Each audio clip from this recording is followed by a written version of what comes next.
Goedemiddag. Goedemiddag. Wij binnen van Heer. En wij vregen de mensen, wat hing het er bij jou boven de bank? Boven de bank heb ik een spiegel hangen. Mooi wij dat wel even zien. Jawel. Kom binnen.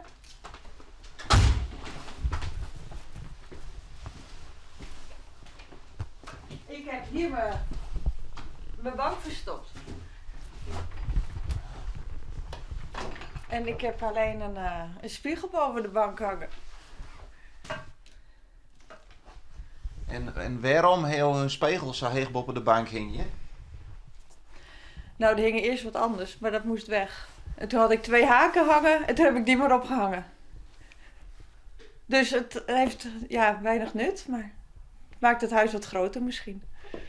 En wat wien je aan het doen? Ik was een uitnodiging aan het versturen voor de verjaardag van mijn dochter. En de reden dat wij oorbellen is jouw huis valt wel op onder de boetenkant. Ja, ik heb een blauwe voorgegeven. Tenminste, een blauwe kozijnen en alles. Ja, ik vind dat wel leuk, wat kleur om me heen. Dat is wel een beetje hoe ik ben. En wat doe je verder in het duister leven? Ik ben de laatste maanden ben ik ziek thuis. Maar daarvoor was ik bloemist hovenier.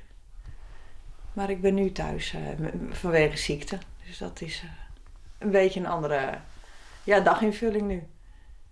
En mag ik vraag je, wat is er onderhand?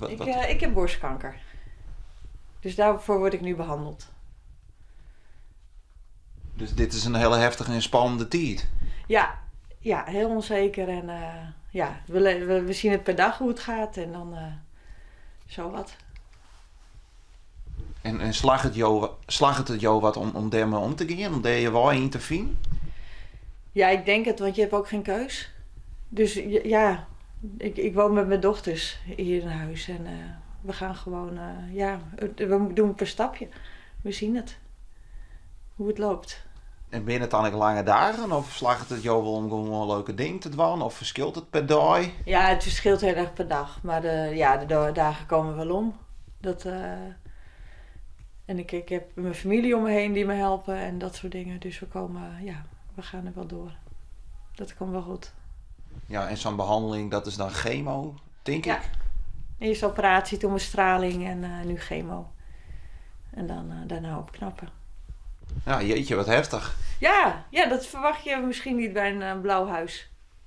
Dat er toch iets anders achter de deur zit.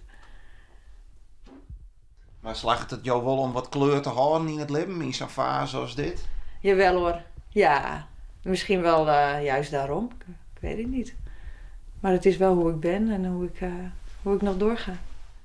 Ja, en jou dwargt er wel makkelijk hoe te vertellen en hoe te praten.